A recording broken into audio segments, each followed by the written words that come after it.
Welcome to the Exploring Author YouTube channel. Today we are on the Rhine River.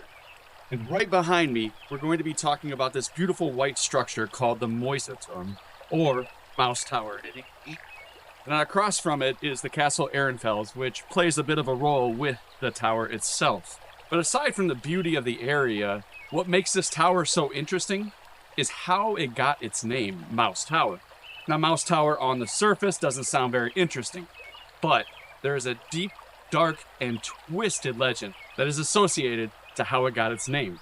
So sit back and get ready to travel back in time to the 10th century, where we're going to meet up with an evil and greedy Archbishop of Mainz. But what would an Archbishop of Mainz have to do with a white tower that is called the Mouse Tower?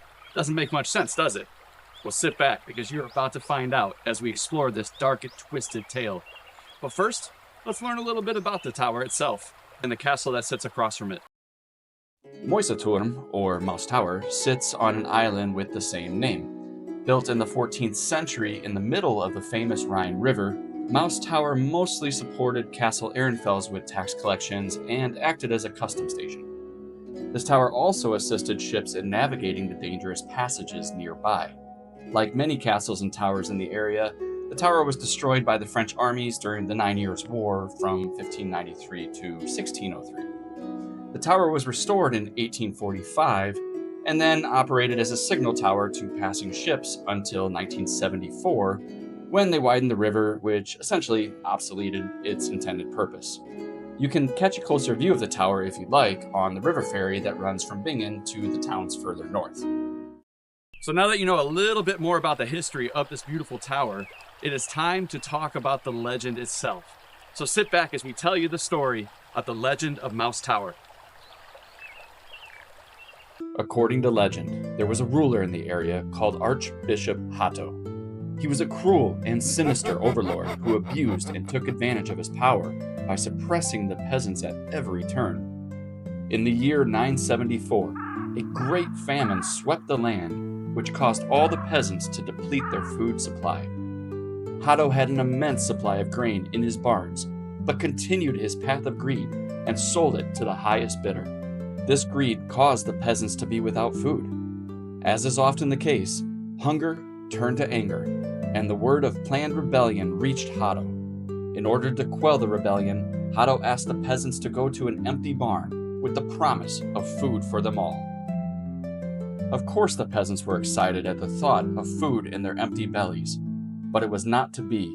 Hatto arrived with his servants, shut and locked the barn doors, and then set fire to the barn, burning all of the peasants to death. His soul was so dark that he even was heard commenting, "Hear the mice squeak."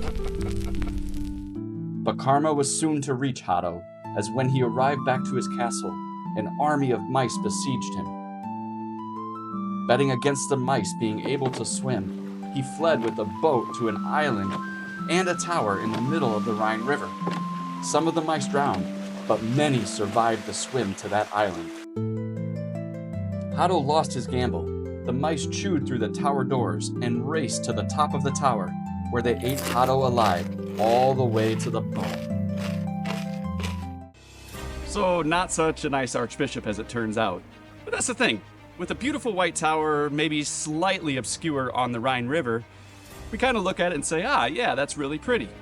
But we just go a little bit deeper, we find out it has an incredibly dark legend. Not something you would necessarily associate with a beautiful tower called Mouse Tower. And that's the thing. When you're traveling the world, take a little bit deeper of a look, because oftentimes you're going to find 1, 2, maybe 3 stories or legends associated with the places you visit. So if you like this episode, please subscribe, like, share, comment, all of that, because I have a lot more episodes for the series Legend of the Rhine, as well as other series such as Brothers Grimm vs. Disney, which I'll start back up in the springtime. But it's time for me to start hiking, because I have another episode I'm going to film today for Legends of the Rhine. So until next time, adventurers, adventure awaits.